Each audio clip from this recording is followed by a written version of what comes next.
Good afternoon, ladies and gentlemen, and welcome to the Tech Capital PLC investor presentation. Throughout this recorded presentation, investors will be in listen-only mode. Questions are encouraged. They can be submitted at any time via the Q&A tab that's just situated on the right-hand corner of your screen. Please just simply type in your questions and press send. The company may not be in a position to answer every question it receives during the meeting itself. However, the company will review all questions submitted today and publish responses where it is appropriate to do so. Before we begin, I would like to submit the following poll, and if you could give that your kind attention, I'm sure the company would be most grateful. And I'd now like to hand you over to CEO, Dr. Clifford Gross. Good afternoon, sir. Well, thank you for the kind introduction. I'm very pleased to be here today and to share with you a brief update on Tech Capital. For those who might be tuning in for the first time, I'll let you know that our entire business is about creating value from investing in new university discoveries that, if successful, can make a positive impact on people's lives. And we have done this by constructing a portfolio around a number of technologies. And we invest in these technologies. We build the companies around them from scratch. We hire either the CEO or senior directors, and then we provide assistance to them as they seek to gain their footing in their markets. We also offer services to about 250 universities around the world to help them analyze the market potential of their discoveries. And perhaps most saliently, we have a multi-year track record of significant growth of our net assets, which is our most important KPI, and return on invested capital.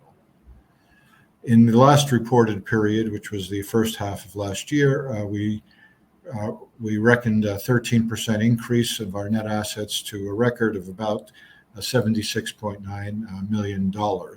Revenue was $8 million for the period, for the half-year period, and profit after tax was $6.7 million. Diluted earnings per share was 5 cents. Again, as previously stated, the most important KPI for our business is the growth of net assets, and we've been shepherding this along quite well since 2018, from $16 million to just under $77 million.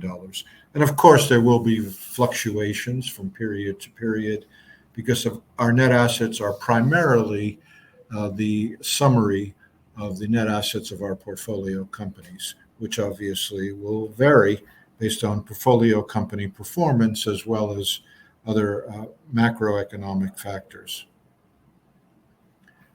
Just stepping back for a second to see where we extract some of our technologies, it's from a network of universities and research centers that we have built electronically around the world. We have about 4,500 institutions that we collect data from continuously, and we're able to see, I won't say all, but most of the new discoveries coming from these institutions in every area of science, medicine, and engineering. And that's the starting point. And from there, we filter those technologies down.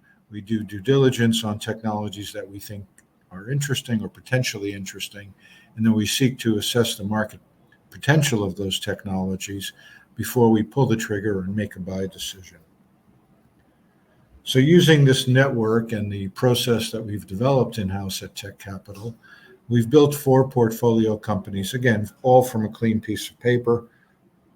The first one was Bellascura, the second Lucid, the third Guidance, and fourth Microsalt. Bellascura was built around 4.5 years ago, and it was designed to make medical devices more affordable for individuals, and they've been very successful at improving their design of a portable oxygen concentrator with modularity. And that device was cleared by the FDA, and they were successful at their flotation about 1.5 years ago, and we currently own 12% of that business. We've lightened up slightly on it, which was valued at around $8 million as of the beginning of February. Our second portfolio company, Lucid, which has an operating division in the United States called Innovative Eyewear, makes smart eyewear. And this is eyewear that's Bluetooth enabled, which allows you to take and make calls, listen to music, talk to digital assistants like Siri, Google Voice, or Alexa, order an Uber, send cash through Vimo, do all sorts of things you could do with your cell phone or your desktop, all through your glasses and through prescription glasses or sunglasses. And so it's quite a remarkable development that they have made in making smart looking smart eyewear. And that company was listed, the Innovative Eyewear US operating business was listed a few months back on the NASDAQ. We own about 71% of that company, which has a value at the beginning of February of around $13 million. And I'd like to also mention that that was quite a remarkable achievement to float that company. One, because it was an early stage business, and two, because last year was quite a difficult year in the capital markets, not just in the US, but worldwide. Yet the company was able to achieve that goal because of, in our view, its compelling intellectual property position and the progress it has made in commercializing those properties. Unquoted parts of our portfolio consist of Guidant, which is a business designed to make software that makes vehicles safer, especially autonomous vehicles, and Microsalt, which is a business in the food tech area, which makes the world's smallest edible salt crystals out of sodium chloride that could be used to salt foods with full flavor, but roughly half the sodium, which is quite an amazing achievement. And both Microsalt and Guidant are growing from strength to strength. We own about 91% of Guidant with a value of about $18 million based on an independent valuation and a third-party investment, arm's length investment over the last 6 months. And then Microsalt, we own about 75.5% of that business, which was valued at the end of H1 of last year at $7 million. But subsequent to that, we converted our convertible debt, which we held $1.35 million worth of convertible debt in the company. We converted it all into shares of Microsalt at a $20 million pre-money valuation due to the substantial progress that the business has made. And so that gives us a valuation, at least for the portion that we've converted, of around $16 million for our equity stake. We also had an independent valuation done to confirm that the $20 million pre-money valuation was not only accurate, but sensible. So that's our entire portfolio. Again, and these are the fruits of commercializing new research discoveries that we feel can address white space in billion-dollar markets, and if successful, can make a positive impact on the customers that the devices or products serve. So going back to the first one, Beloscura, which is Latin for beautiful cure. They've introduced last year their first portable oxygen concentrator that's modular. Modularity is a very smart idea to have in portable oxygen concentrators, because if you have COPD, which is the third leading cause of death in the world, which is primarily emphysema and chronic bronchitis, there's no cure for those lung diseases. They get worse over time, and so you need more supplemental oxygen to allow an individual who's suffering from those diseases to perform activities of daily living. Normally, what you'd have to do pre-Beloscura is buy a larger portable oxygen concentrator as your disease progresses. And the devices are quite costly. They could range upwards to 3,000 pounds. And what Beloscura did, which we thought was quite sagacious, is they said, why do we have to get a larger device? Why don't we just make a larger filter cartridge that the user can easily replace, kind of like upgrading memory on a laptop? And they were successful at developing this a new feature and getting it cleared by the FDA. First FDA cleared modularity to our reckoning. And now they're making and selling units that are upgradable by the user as their disease progresses. Net, that makes portable oxygen concentrators more affordable for the many millions of people that need them worldwide. And as I previously mentioned, Tech owns about 12% of the company, about 15 million shares. And we think the business has good legs and should go from strength to strength over the next few years. Lucid, again, is the smart eyewear company that we formulated. We believe, sort of our investment hypothesis, is that smart eyewear will follow the trajectory of smart watches. Now, the watch business is a very old business and very successful and large business. The eyewear business is also old and successful, but much larger. It's upwards of $140 billion a year. The watch business, which was dominated by traditional watches until recently, has really flipped on its end. And now the big part of the watch business is the smartwatch business. Apple, for example, is doing about $10 billion a year in smartwatches from zero a few years ago. And it's growing at a CAGR of around 24%. So, really, it's interesting if you look at the participants in the smartwatch business, it's not the Rolexes or the Swatches or the Timexes of the world. In other words, the storied names that built their footprint and brands in the traditional watch business. It's the tech companies that have introduced the new smartwatches, and smartwatches retail between $200 to $400 a piece. More than 100 million of them were sold last year worldwide. It truly is the big part of the market. And so we think the analogy is very good for the eyewear business, that most eyewear sold today is traditional eyewear, and only a small, infinitesimally small segment is smart eyewear. We think over the next couple, 3 years, that'll flip over, and most eyewear sold will be smart eyewear, especially if it's good looking, comfortable, and costs the same. So basically, you get all the features you get in your traditional eyewear, plus you can remain connected to your digital life. So we think it's a secular change in a very large traditional industry that's ripe for disruption. And we think Lucid and its U.S. operating business, Innovative Eyewear, potentially can be a disruptor for that industry and earn a piece of that very large $140 billion market. On the 23rd of February, Innovative Eyewear launched Lucid Light 2.0, its most advanced line of smart eyewear, and on Amazon. And this eyewear is really quite amazing. It looks like regular designer glasses, good-looking designer glasses. Comes in any prescription or sunglass format. 56 different lens types.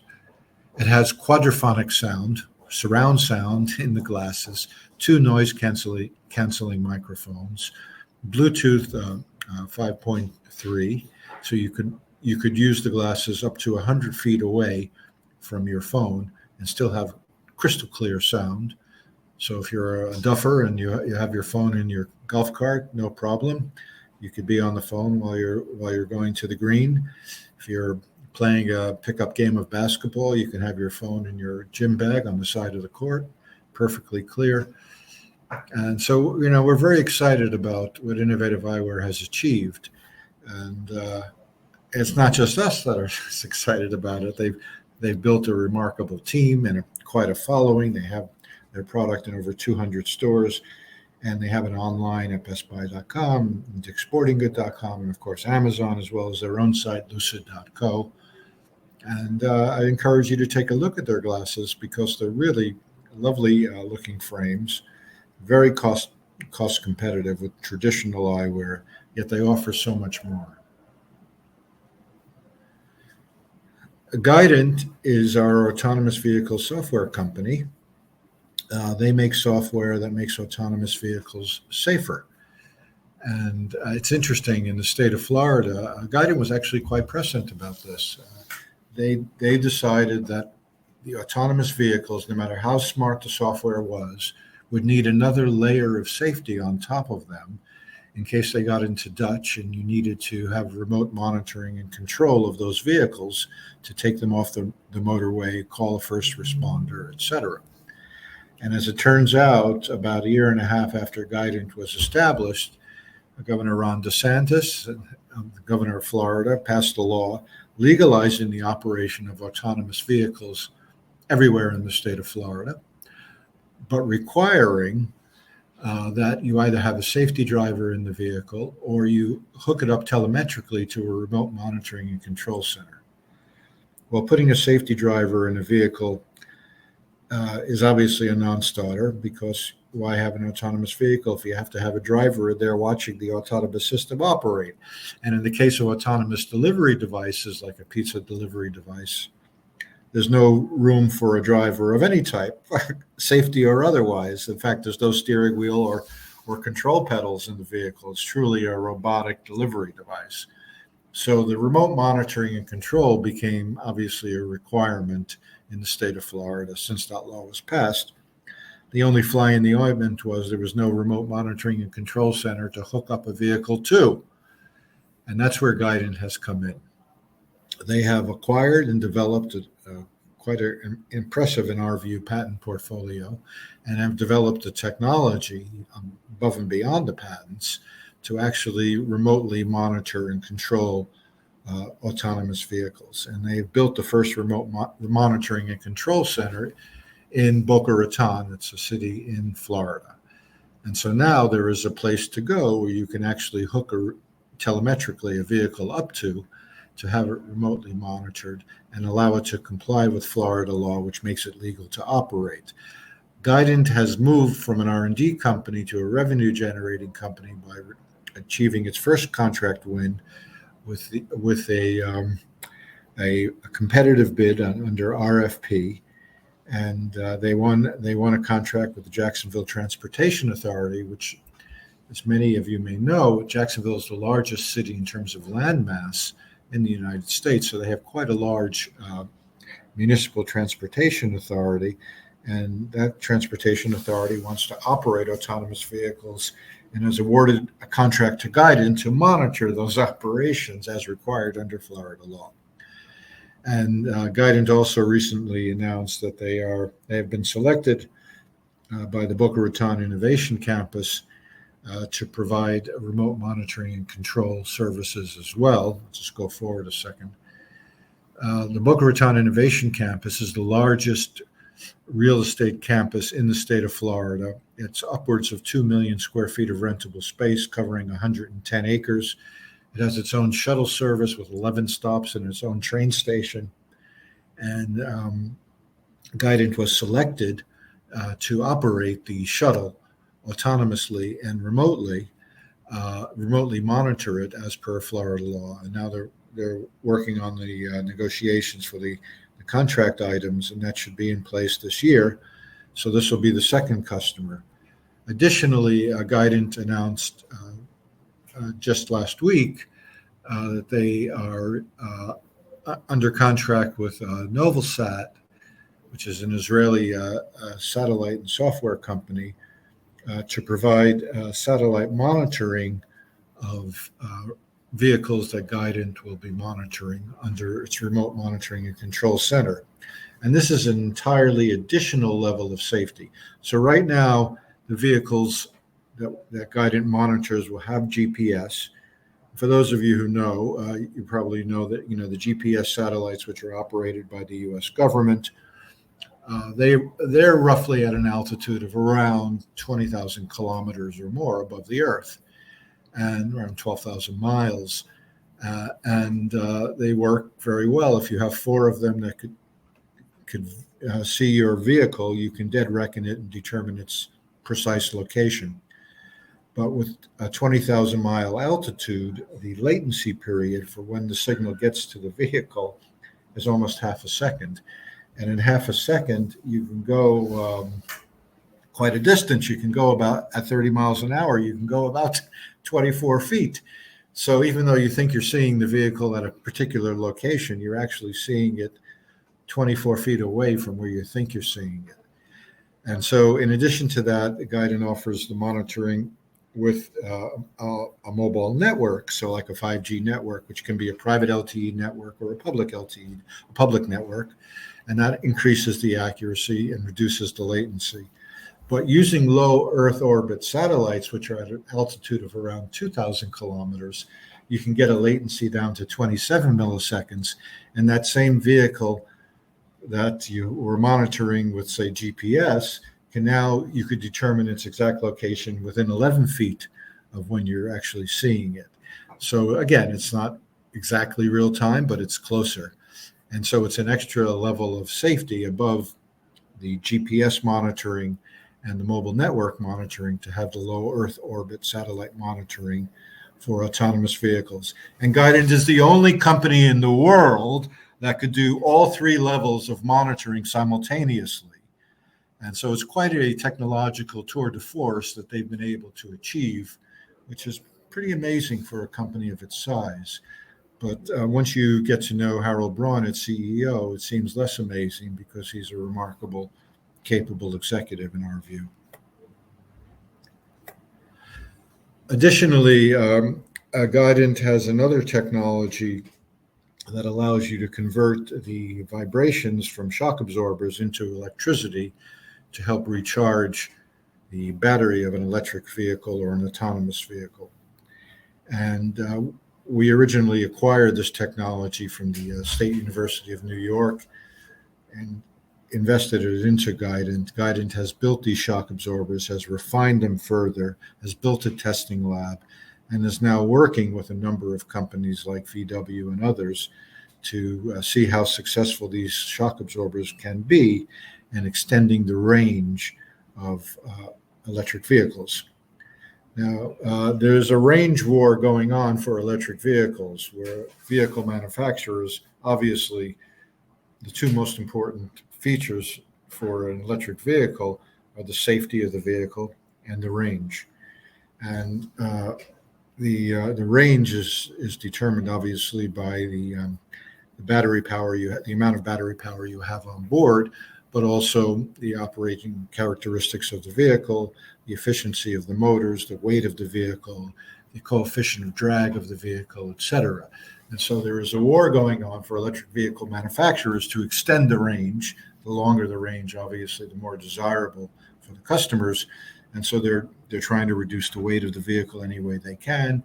Some vehicles they're trying to reduce the coefficient of drag. All electric vehicles currently have regenerative braking. No electric vehicles currently have regenerative shock absorbers. Our investment thesis is that in the next couple, 3-4 years, all electric vehicles will have both regenerative braking and regenerative shock absorbers. And we hope they'll be Guidance shock absorbers. But whether they're Guidance or not, we think it'll be a standard fare for electric vehicles because it increases the efficiency of the vehicles. It captures the vibrating energy that is normally dissipated in the form of heat and converts it into electricity, harvests it, and puts it back into the battery. And based on Guidance calculations, depending on the type of road that you're driving on and the speed of the vehicle and the weight of the vehicle, for a Class A road at 60 miles an hour, these shock absorbers can generate roughly 100 watts apiece, which extends the range by 5 to 12 miles, depending upon other vehicle characteristics, which may not seem like a lot, but if it's your last 5 miles before you get home, it's everything you want. Now, car manufacturers are also looking at photovoltaic sunroofs to generate and capture electricity in that manner. But regenerative shock absorbers are inherently more efficient than photovoltaic sunroofs. They're somewhat less efficient than regenerative braking, but they're still, significant. So we think it's an interesting additional technology and investment opportunity in Guidant.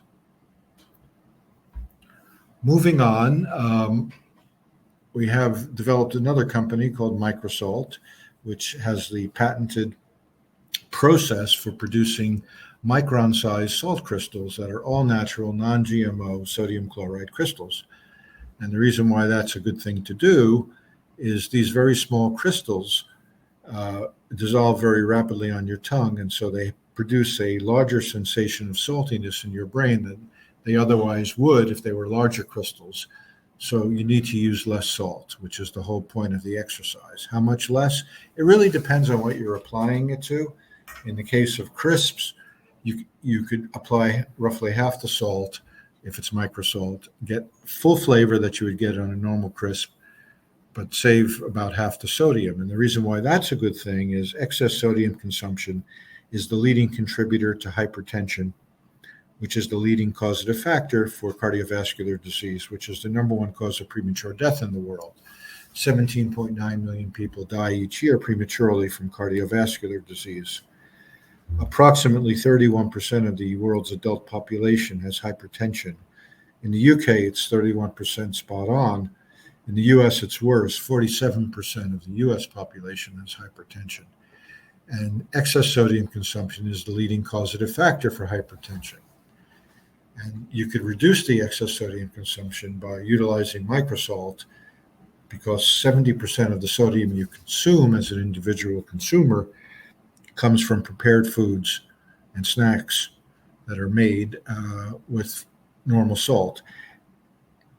There are, I should say, other alternatives to microsalt for reducing the sodium, and they all basically are clustered around the use of potassium chloride instead of sodium chloride. Potassium chloride is a business. Potassium chloride, low sodium salt, sells about $1.6 billion worth a year because the need is so great. The problem with potassium chloride, which is hard to talk around, is that because of where it's located on the periodic table, it has a strong metallic flavor. You could try to hide the flavor, and some companies do try to hide it, mask it with flavorants, etc., which is anathema to clean label and doesn't quite work because the tongue is exquisitely sensitive to metals. But there is no low sodium salt that can reduce the sodium by 50% and still taste like regular salt, sodium chloride, until the introduction of microsalt. And so microsalt has done something that hasn't happened in the salt industry. Salt industry is famous for stodginess. If you wanted to look up stodginess in Webster's, you'll see a picture of a salt shaker. I mean, the salt industry, which is described thoroughly in the Bible, it's been available for thousands of years, and yet there's almost been no innovation. Microsalt aims to change that and is a potential disruptor for this industry by providing these micron-sized salt crystals, which allow you to do pretty much what you want to do with salt, but significantly reduce the sodium consumption. And microsalt is making crisps as proof of concept of this. And those crisps were picked up by Kroger's, the largest supermarket chain in the United States, and they're now in 2,000 Kroger supermarkets coast to coast. It's the first national rollout of a full flavor. Read that as sodium chloride, low sodium salt, and it's going quite well. And then Microsalt decided to sell the salt directly to consumers and salt shakers, and they launched that about 2 months ago. And two large chains supermarket chains have taken up the product. So the salt shakers are now available in around 300 stores in North America just in the last 6 weeks. And then today, in fact, there was an announcement that the salt shakers are now going to be offered in Pete's markets in Illinois and Bush's markets in Michigan, which own large profile, supermarkets in those territories. And so Microsalt is going from strength to strength. They have upwards of 330 supermarkets selling their Microsalt in containers in 2 sizes. And that product's only been on the market for 2 months. So we think there's an enormous pent-up demand for a good-tasting, low-sodium salt. And the other thing I'd just like to mention, the salt shaker is visible here on the upper left-hand side. Has significantly less sodium than traditional Morton salt or Cargill salt or any other salt that's available. But it tastes the same because it is sodium chloride.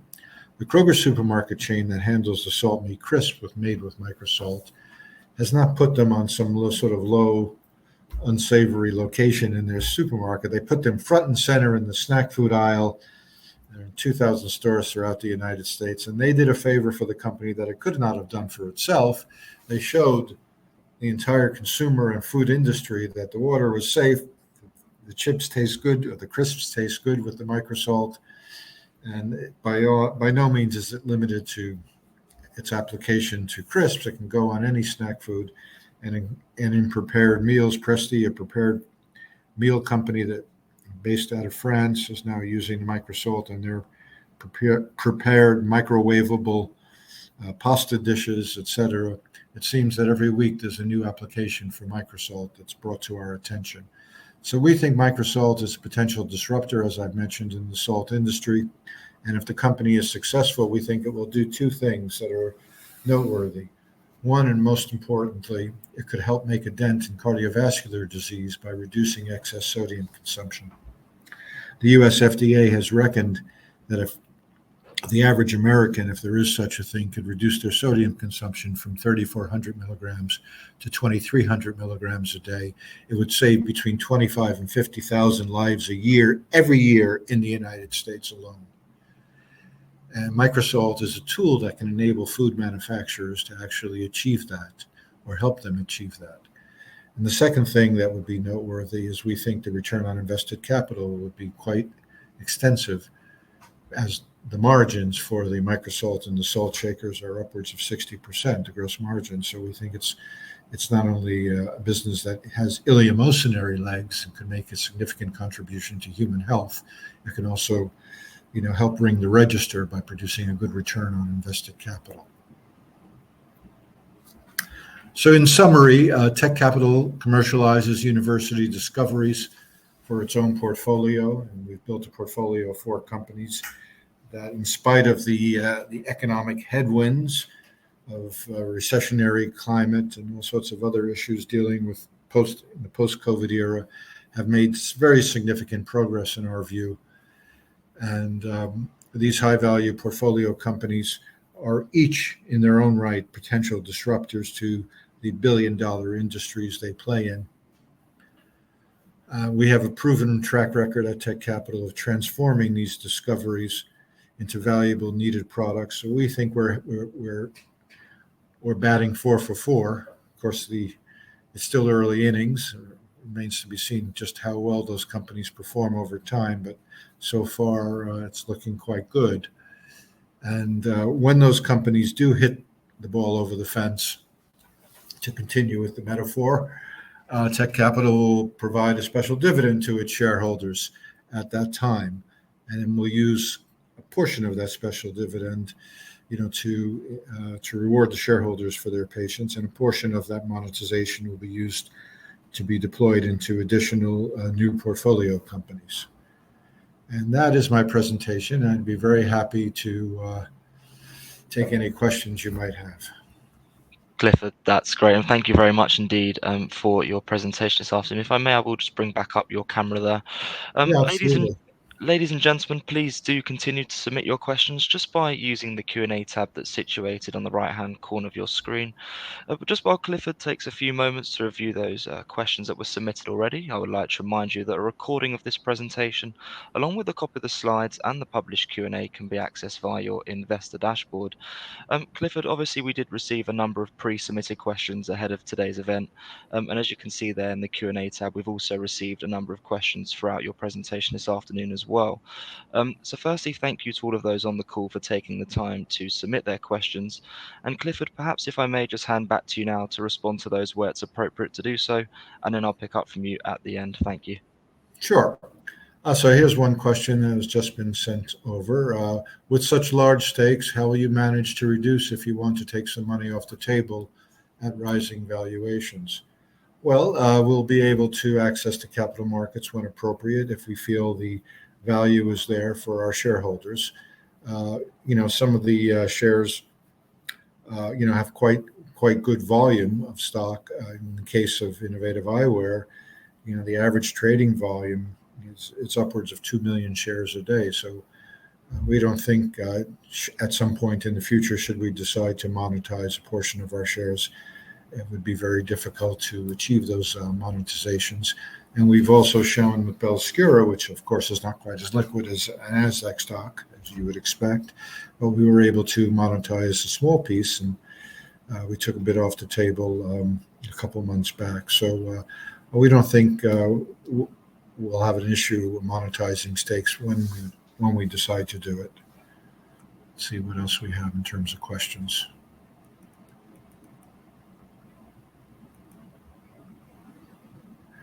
Are there any other interesting investment opportunities out there? If yes, do you hope to invest in them? Yes. I feel sometimes a bit like Nancy Reagan, just saying no. I mean, we get presented with investment opportunities, I won't say every day, but definitely weekly. And so there's no shortage of opportunities. It's a buyer's market for university technologies. But our approach is, sort of brutally objective. We want to make sure the technology is potentially disruptive if it works, and there's a market for it, not just a good science project, but a market for commercializing the technology, and that we have the resources and the senior management necessary to take the journey. You remember, you have to bring your A game to the table when you're playing in billion-dollar markets. So you have to play to win, and you have to have all of those arrows in your favor before you pull the trigger, in our view. And that's why we think we've had such good success rates, as we've played to win. We haven't played just to build a big portfolio, which we couldn't properly monetize.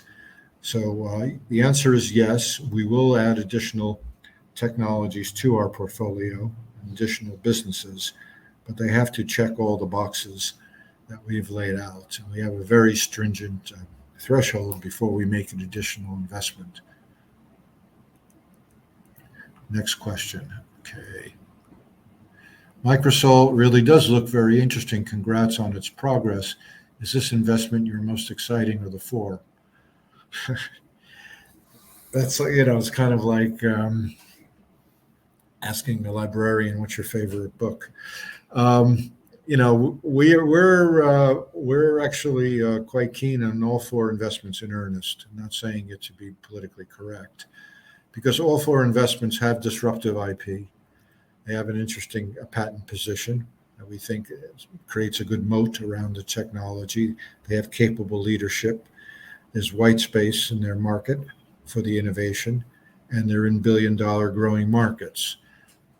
That said, we think Microsoft is truly remarkable because it addresses the leading cause of premature death in the world, excess sodium consumption, and it does it in a sensible, elegant way that's consistent with good commercial practice. Food companies could lower the sodium tomorrow in all of their products if they wish by just reducing the amount of sodium or adding potassium chloride, and neither is a good solution because it makes the products less savory. So our thinking is that Microsoft is a good solution because it tastes good, and yet it delivers the saltiness with significantly less sodium. So it's kind of hard to beat as a technology. So we're very excited about it, but we do feel kindly towards our other technologies as well. Next question. Why are you not funding working capital with disposals? Well, because some of the disposals would be premature to make at this juncture. So we will make disposals at a time and place of our choosing when we think it'll deliver the best return on invested capital for our shareholders. Next question. Given that Microsoft is about to be the subject of an IPO, why was there a need to raise funds to invest more money into them? Well, we have previously announced publicly, of course, that we've engaged a banker to serve as a nomad for a potential flotation of Microsoft on the AIM market this year. And we believe that is still very much a very good possibility. But between now and then, there's a lot of momentum to be captured or lost, depending on the funding situation for Microsoft. Microsoft is growing hand over fist right now, and our job as investors in that business is to strengthen and accelerate their growth, not impede it, which is why we raised some additional capital recently to help them support their growth. They need to make and sell more salt, and there's a ready market for it, so we want them to go to town. Next question.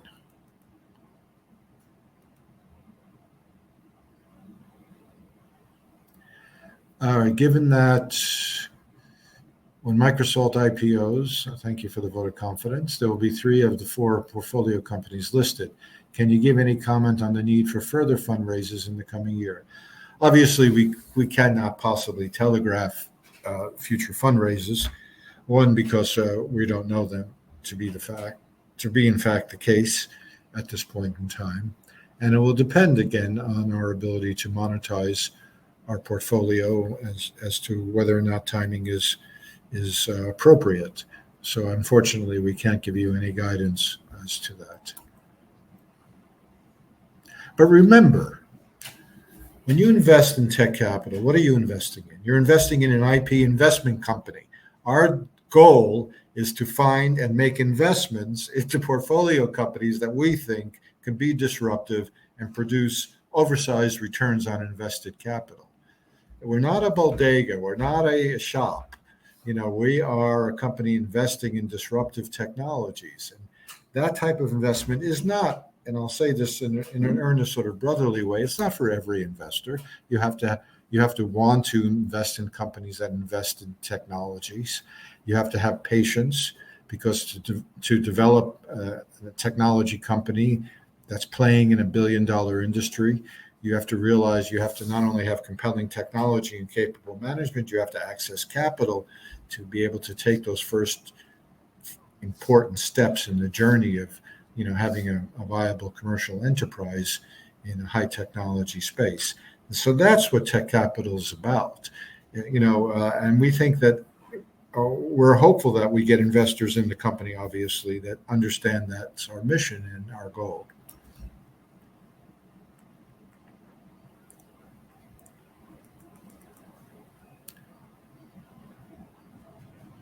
What is your best estimate as to when shareholders can expect to see a return on their investments with special dividends? Of course, I can't tell you because I don't know exactly when that will occur, but we are opportunistic, and when we see a good opportunity for monetizing a piece of our portfolio investments, and perhaps even a substantial piece, we will take steps to do that, and concomitant with that, prepare a special dividend, as we have stated, is our financial goal. But the exact timeline for doing that is unknowable at this point in time.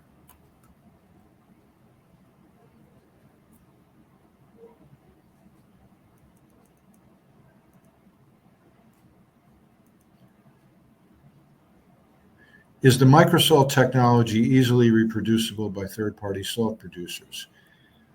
We don't think so, and we have intellectual property protection on the process to make the salt. And time will tell if that is an accurate response.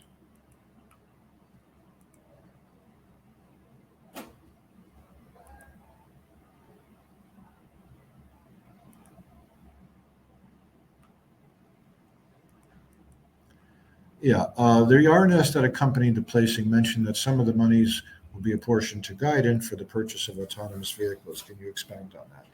Yeah, so Guidant is offering this remote monitoring and control service, and many of the places and organizations that they're speaking with that are interested in this also need to be able to buy vehicles that they can operate, little buses, for example, to operate a shuttle service, for example. And many of those organizations don't have the expertise to link up the shuttles with the software for the remote monitoring control system. So the idea of Guidant providing a turnkey service where they will deliver the vehicles, made by a third party, of course, combined with their remote monitoring and control service, we think removes the obstacle that some of the prospective customers have identified in allowing Guidant to build up a larger base of customers, which is obviously job one right now for Guidant.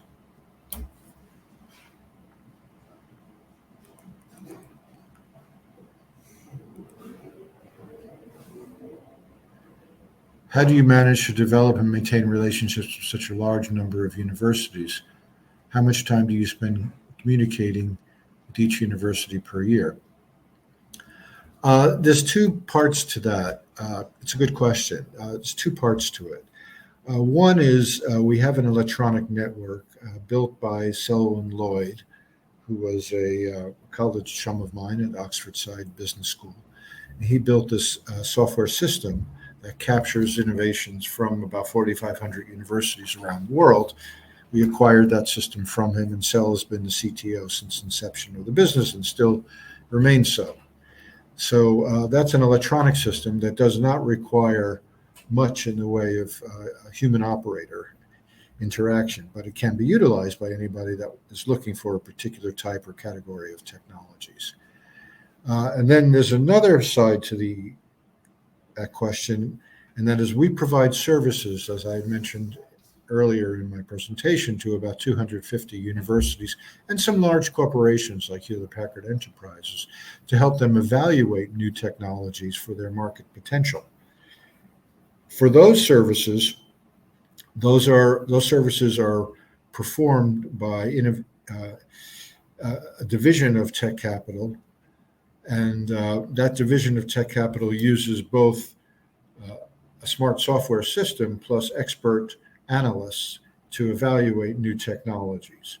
So customers for that service, called Invention Evaluator, that is a time and equipment intensive process. And so it would take many hours per week for each report that's delivered.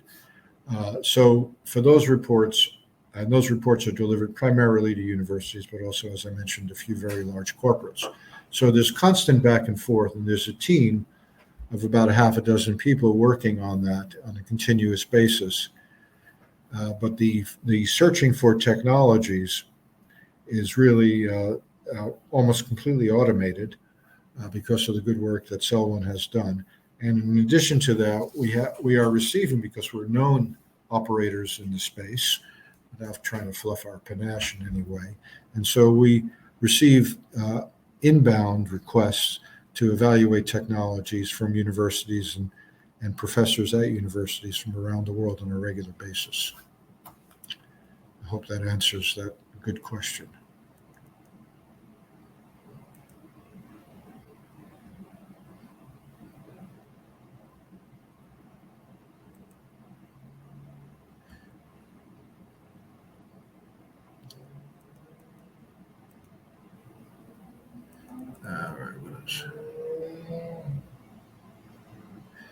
How does Lucid Benefit feature compared to the Ray-Ban offering?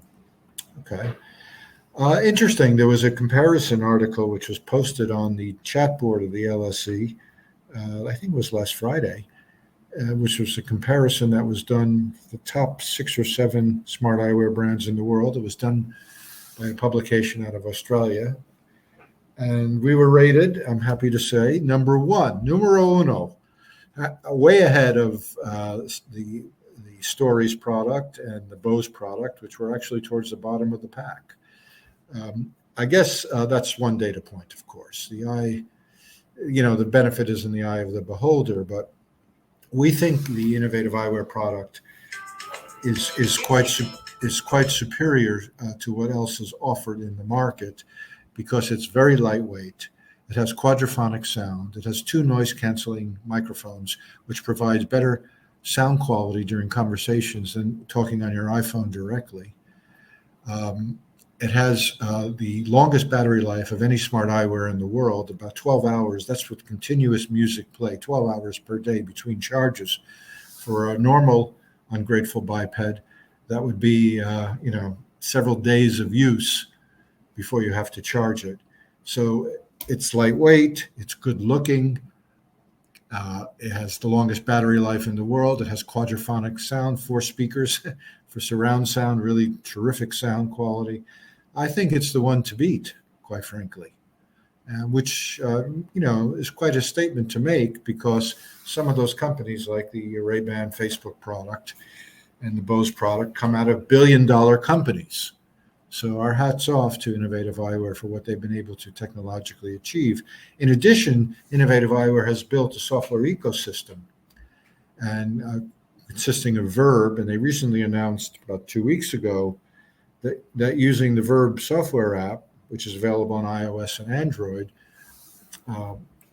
Innovative Eyewear customers can do podcasts to 100 people simultaneously, heads free through the glasses, and have those people respond in kind, which is quite an achievement. And none of the other eyewear companies have anything even close to that, a full stack social media program accessible, kind of like Twitter for your glasses. So we think innovative eyewear is punching considerably above its weight for an early stage business. Very proud of what they've been able to achieve. I think that just about does it for now. Unless there are any other questions, I want to thank you so much for tuning in and for your patience and taking the time to submit questions. Clifford, if I may just jump back in there, and thank you very much indeed for being so generous of your time there and addressing all of those questions that came in from investors this afternoon. And of course, if there are any further questions that do come through, we'll make these available to you immediately after the presentation has ended, just for you to review, to then add any additional responses, of course, where it's appropriate to do so. Clifford, perhaps before just redirecting those on the call to provide you with their feedback, which I know is particularly important to yourself and the company, if I could please just ask you for a few closing comments to wrap up with, that would be great. Yeah, happy to.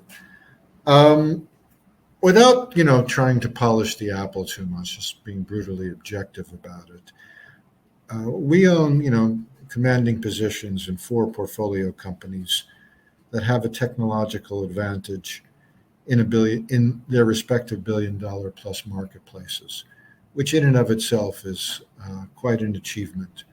Tech Capital, whilst we have gone back to the market and raised capital from period to period, on an overarching basis, we've raised very little capital in cumulative sum to build these four companies that are contenders in these billion-dollar marketplaces. And so, of that, we're appreciative mostly not only to our investors, of course, which goes without saying, but also to the management of those respective portfolio companies, which, in a very difficult macro environment, have kept their heads down and kept plowing forward to good effect. And for that, we are exceedingly grateful.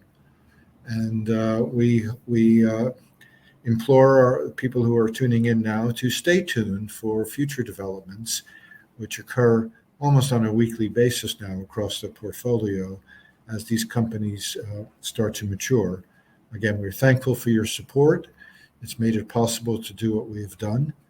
And we're looking forward to very significant developments across the portfolio this year and in additional future periods. Thank you again for your attention, and it's been our distinct pleasure to share with you the information today. Clifford, that's great. And thank you once again for updating investors this afternoon. Could I please ask investors not to close this session, as you'll now be automatically redirected for the opportunity to provide your feedback in order that the management team can better understand your views and expectations. This will only take a few moments to complete, but I'm sure will be greatly valued by the company.